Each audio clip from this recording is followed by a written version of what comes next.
Get ready to dive into the comic book realm, where heroes rise and villains take the helm. We're here to dissect the stories and the art.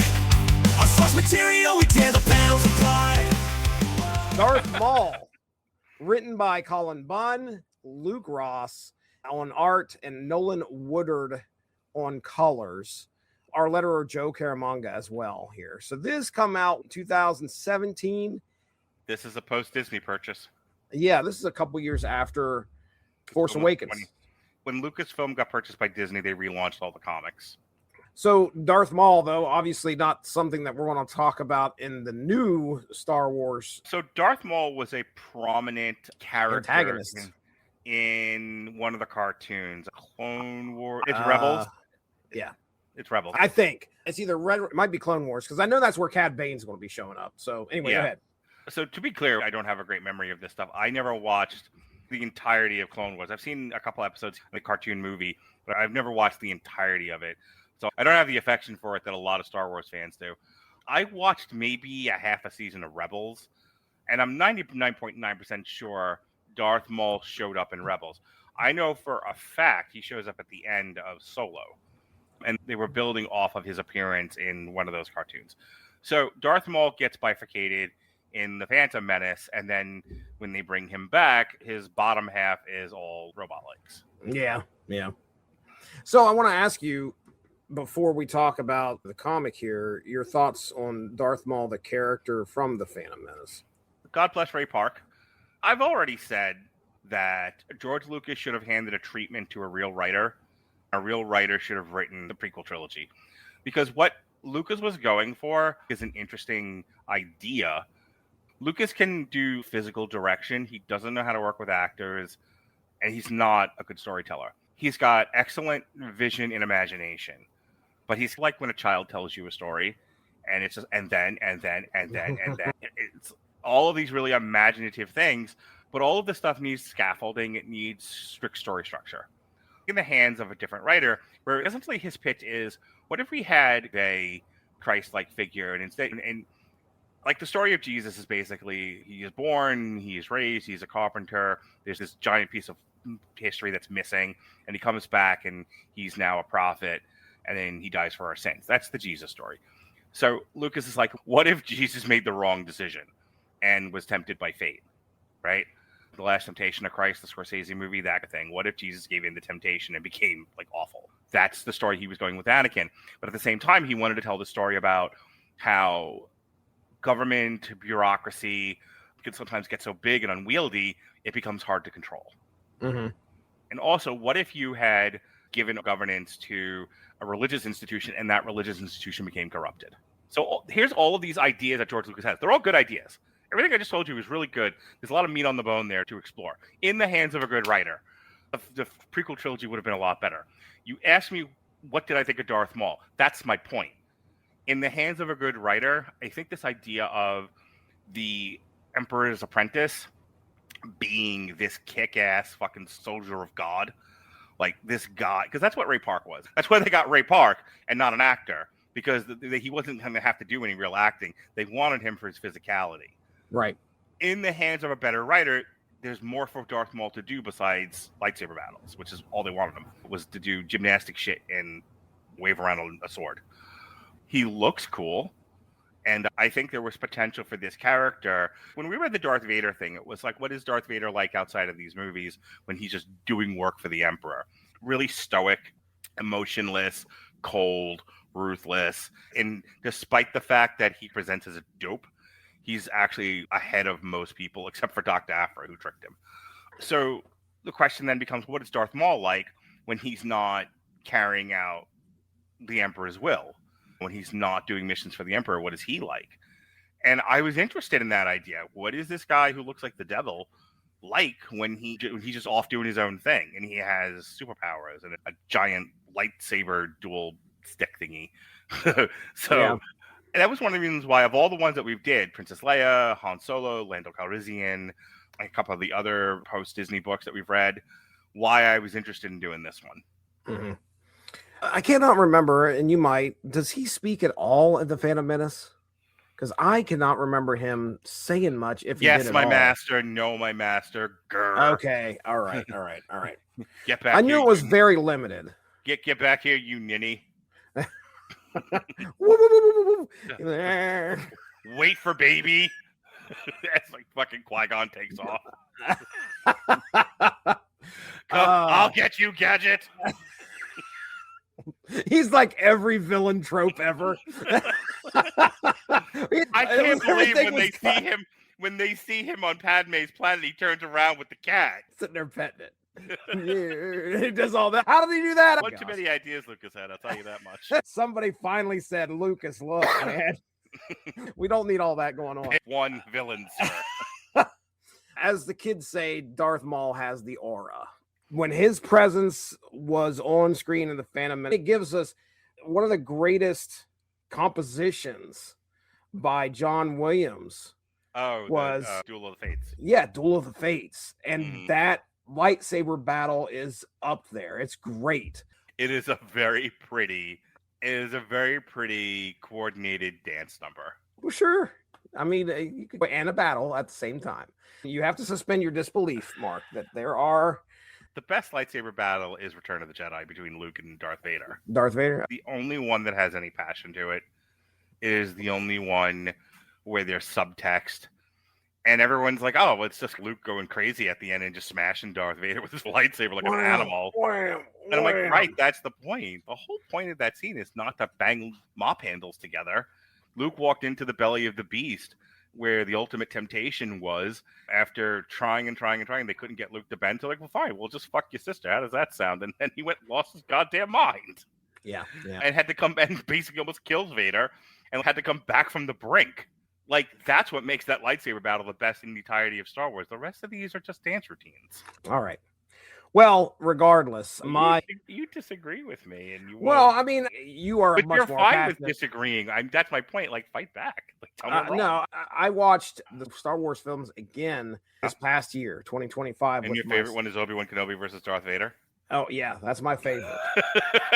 Yeah. I can remember going into the room, seeing Caleb watching The Phantom Menace, and I'm like, oh, I'm sticking around to watch this. Yeah. Watching Darth Maul on screen, and I know I wanted to see how he was going to react and how Caleb was going to handle what was going on.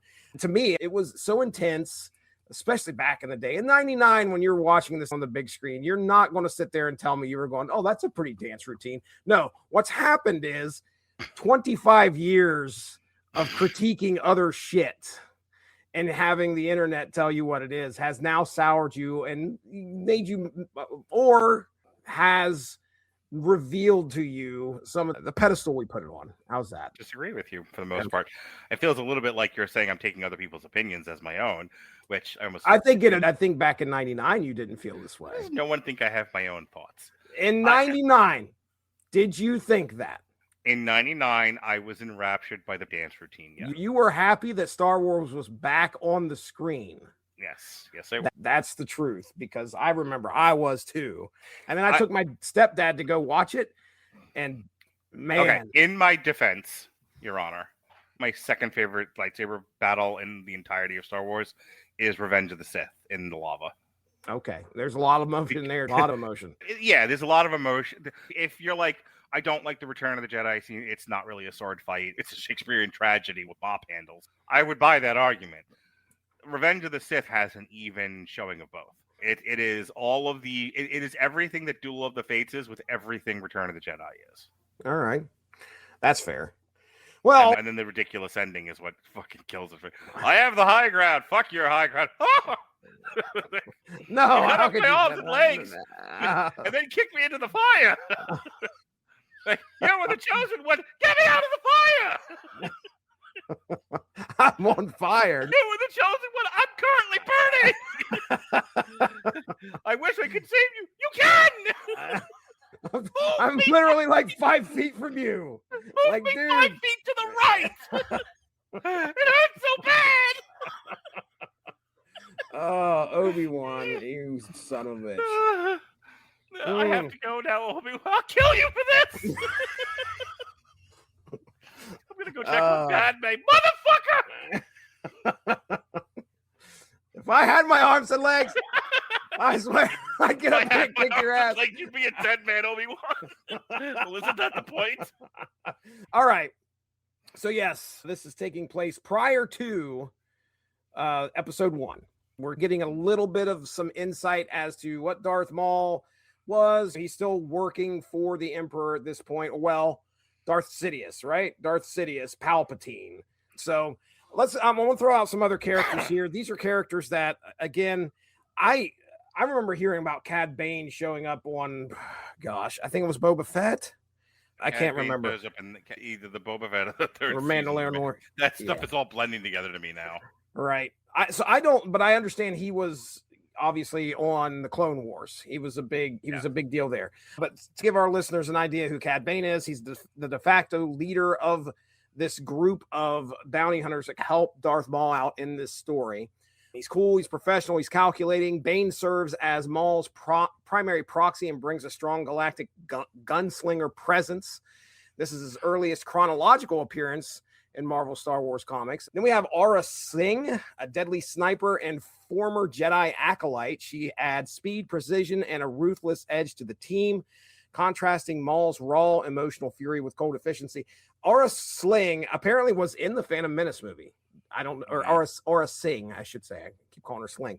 And then we have Vorhedilo, a blood-drinking Colasetto hunter who specializes in close quarters combat. He's definitely like this almost insect-looking thing. It's scary. Like I said, blood drinking.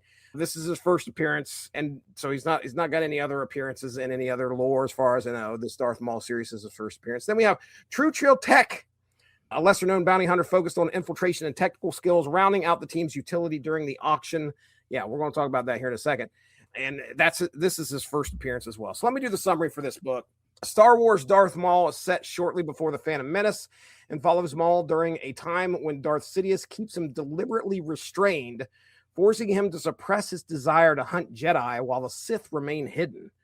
While operating in the galaxy's criminal underworld, Maul learns that a Jedi Padawan, Eldra Catus, has been captured by the ruthless crime boss, Zev Zrexis, and plans to sell her at a high-stakes auction, catering to the galaxy's wealthiest and most depraved criminals.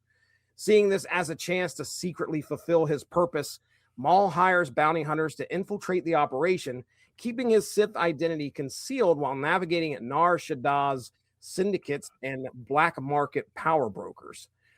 After Maul seizes Eldra from the auction, Zrexis sabotages his escape and strands everyone on the deadly moon of Draskell, where she You little Draskell. I enjoy the little Draskells. Spanky, Alfalfa. Darth Maul, where she turns. Oh, there's a Photoshop opportunity out there somewhere. Gosh. Where she turns the situation into a sadistic game by organizing a live hunt with her guests as participants. Forced into survival mode, Maul ultimately confronts Eldra in a brutal duel, killing his first Jedi and fully embracing the thrill of combat he has been denied. He then hunts down and executes Zrexis to erase all evidence of the Sith's involvement. When Maul returns to Sidious, he expects punishment, but instead finds his master quietly pleased, as it was Sidious who put Maul on the Padawan's path at the beginning. And Maul has returned, having proven that he can act independently and embody ruthless ambition demanded by the Sith. So there you go. That is a 2-paragraph summary of what happens in the book. All right, Mark, you were on the same line as me as far as going into this book. Like you wanted to learn more about Darth Maul, who he was as a character and what he did. I wanted it to be handled the same way the Vader books were handled, where you really got inside the mind of Darth Maul and you got to see him unleashed, because you can just invent character for him to cut down the same way they did in the Vader books. So that was the big thing here. I wanted to see this really cool looking character who we didn't really get a whole lot of in the Phantom Menace. Here's his own story. You can do anything you want with him as long as it lines up with the Phantom Menace, which it's not that hard to do that. So cool. What fun story, what interesting things you're going to have Darth Maul do. What fascinating mindset will he have were my questions going into this book. Right. None of them were answered. Not a single one. Well, I come out of this with a couple things added to the character, and I'll talk about that here in a second. Let me ask you this question. Do you think it's actually better we know less about him as a character? I know you wanted more, but is there also an argument for us knowing less and keeping it much of a mystery to keep that character more... You're asking me the Michael Myers question. Yeah. Is Michael Myers still scary if we know his backstory? Is Freddy still scary if we know his backstory? And a lot of these questions have been answered. No, none of this made any of it better. Michael Myers was much more frightening as just sort of the embodiment of evil, and you had no idea what was motivating him other than he wanted to go home. Freddy, he's torturing these kids because they're the children of the people that burned him. And then after that, it was just more kids. The problem with a lot of the post-Disney Star Wars books is I don't know how much editorial oversight they had and what limitations there were, because this is not the first time we've made this complaint. You're doing all of these books with all these different characters and giving them their own side stories, and then nothing interesting is happening. I still think that one of the best ones we read was the Princess Leia book, and it was interesting because it was more of a character study. It was Princess Leia going, I want to go out and have fun and be a rebel and shoot bad guys. And they're like, aren't you like the leader of the New Republic? Sit down. And then you had to deal with Yvonne. Yvonne. There was a lot of really fun stuff with that. But then I also remember the Han Solo book not being all that interesting. No. This went back and forth. There was really interesting stuff with the Darth Vader book. We talked about that for a good long time. Not to mention the fact it was like 30 some odd issues. They're really inconsistent. I know as much about Darth Maul after reading this book as I did prior to reading this book, based only on what I've seen in the movies, which is not much. Does that make him more mysterious? Here's the thing. If they had given me a good story where it's like Darth Maul unleashed and he is causing serious problems in the Star Wars universe that has some sort of weight, doesn't necessarily have to impact the main storyline, but leaves a lasting impression of some sort, I would have been okay with that without having known his backstory. Well, we're not going to do that. Great. Well, then give me lore and backstory. Tell me, was he left in a basket on someone's front porch to please take care of my baby, and he was adopted by fucking... Watch the horns. And he's adopted by space wolves or something? I don't know. How did he end up being... Is he fucking Darth Sidious' like fucking mutant love child with banged a cactus or something? I don't know. What did he do? Where is it from? Right. And so instead, we just get the story where he's like, there's this kidnapped Jedi. He's got to go kill her. And eventually he does. Here's what changed for me coming out of the book for Maul. And it's not much. But, okay, there's a lot to the story about restraint.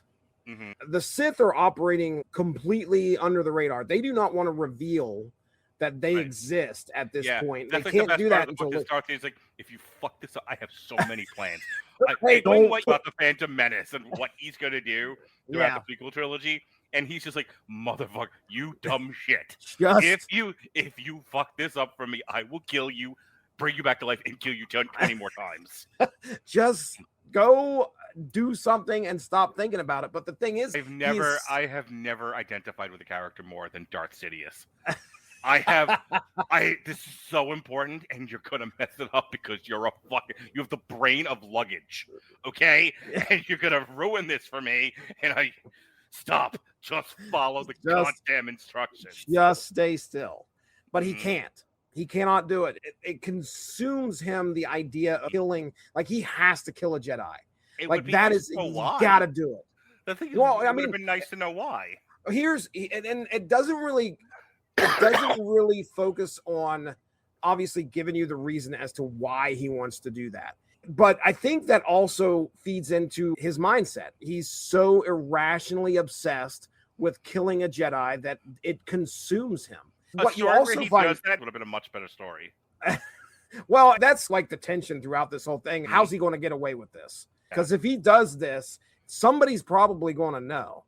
The other thing that I noticed they pointed out is that he's a bit of an adrenaline junkie. He gets like he takes a thrill in doing, and that comes out at the end. He says, "Well, not only did I like doing it, but man, was it fun." He's an adrenaline junkie. I'll tell you what made this fun.